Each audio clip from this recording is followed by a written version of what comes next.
I was wrong about this watch, and I'm glad to be wrong. So let's talk about this. When I first saw pictures of the Omega Seamaster Planet Ocean Ultra Deep, I thought it was a bit gimmicky. I thought it was a bit ridiculous. I thought it was just a pure flex on the part of Omega, basically saying, hey, look at us. We can make a more intense saturation diver than Rolex.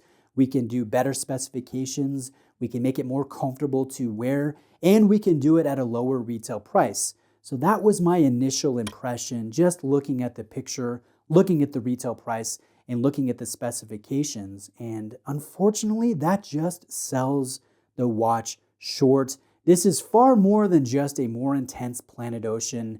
I think this watch is surprising, and I hope to illustrate that as I do this presentation. So let's take a look at what sets this apart, what makes this surprising, and also what holds this back from a brand perspective. And before I jump into it, I'd just like to thank Exquisite Timepieces in Naples, Florida. They are a family-owned brick-and-mortar AD that I have bought multiple Omega from in the past. So if you're looking for a good authorized dealer recommendation, I'll leave a link in the description of the video.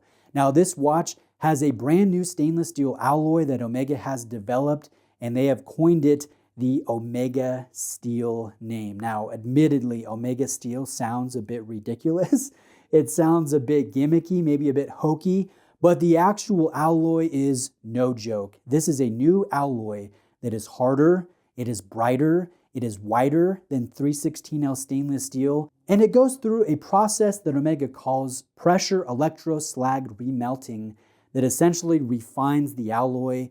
It removes the nickel, and then Omega introduces nitrogen and manganese, and it ends up being a wider, brighter, harder stainless steel that is up to 50% harder than 316L stainless steel. So it will be harder to scratch, harder to mar, harder to mark, and it will also hold a lovely polish and finish with that wider tone. It is non-ferromagnetic, it is highly anti-corrosive, and the last thing about it that I think is really cool is the fact that it has an incredible yield deformation value. So if you were to actually take this saturation diving and you went to a ridiculous level where there was a vast, immense amount of pressure coming on all points onto this case and bracelet, the stainless steel is going to deform a little bit. It's going to bend, it's going to shape a little bit.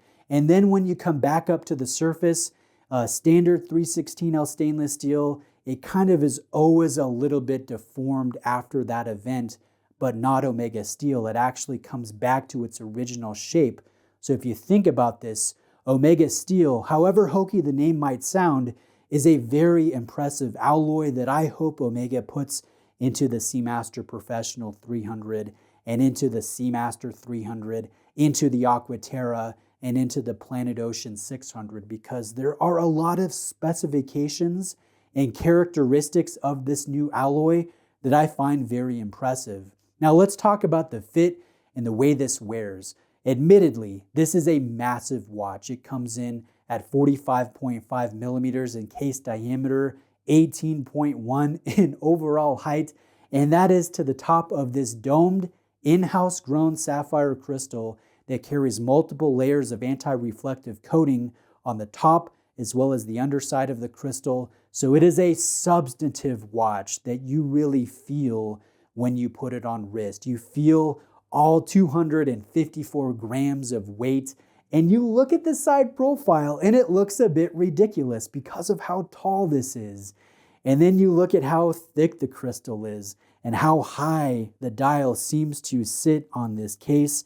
And it just looks out there. It looks intense. But this is an intense sports piece that is meant to be used in water and meant to be taken to ridiculous depths below the surface of the ocean. So I love the way this wears. It is surprisingly wearable, even though it is so massive and it is so weighty. It has a flat grade 5 titanium case back, so that sits nicely on wrist.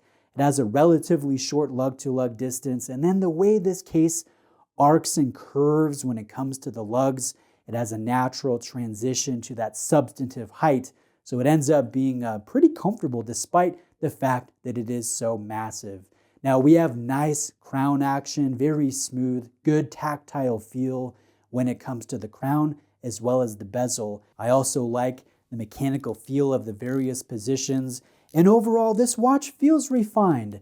It feels refined down to the crown action, the bezel action, the finish found on the case, even the high polished chamfered edges on this tapering bracelet that does include half links, and we do have a brand new clasp. So it just feels a little bit more refined than what you would expect for such a serious tool diver. Now this clasp is cool because it is seamless in the integration when it comes to the width of the clasp.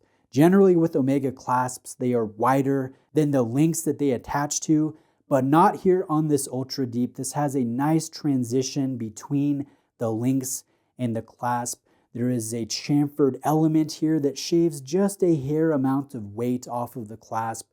So this does not feel clunky. It does not feel too big like the Seamaster Professional 300 meter clasp can feel like on occasion.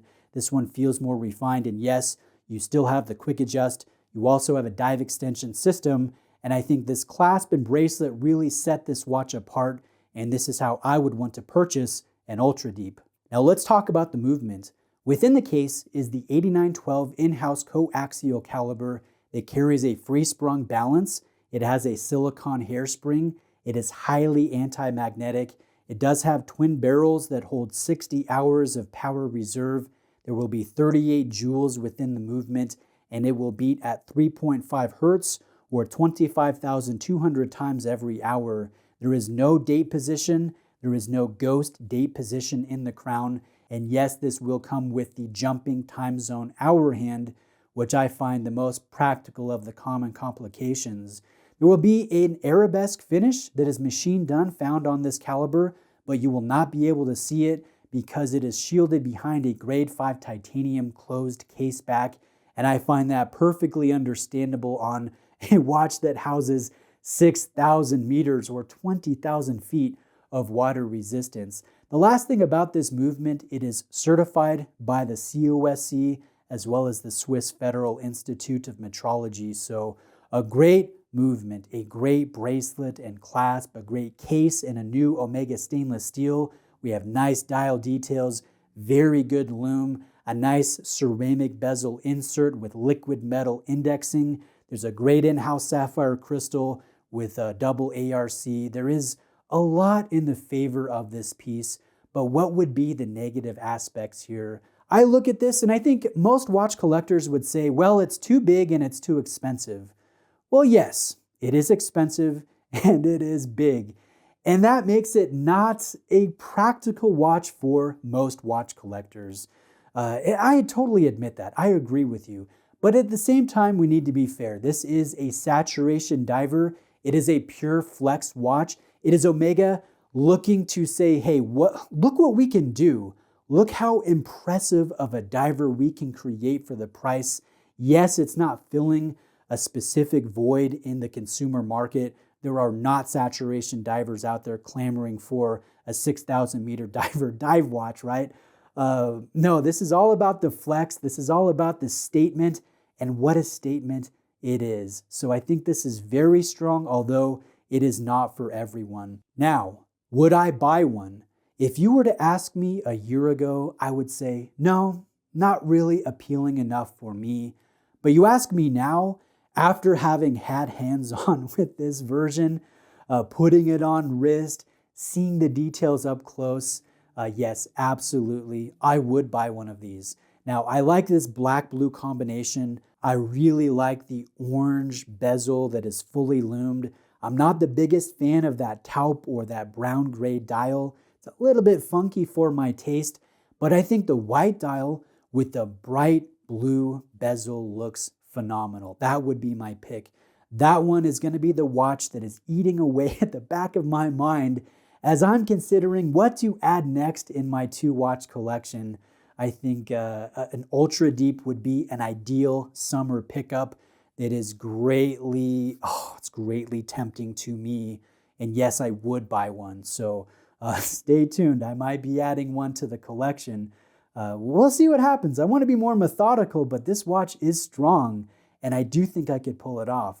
That being said, let me know if you have any questions. I would be happy to try to help if I can answer anything for you. Thank you for taking the time to watch this video today. Again, there will be links in the description of the video. Have a great day, and I'll see you next time.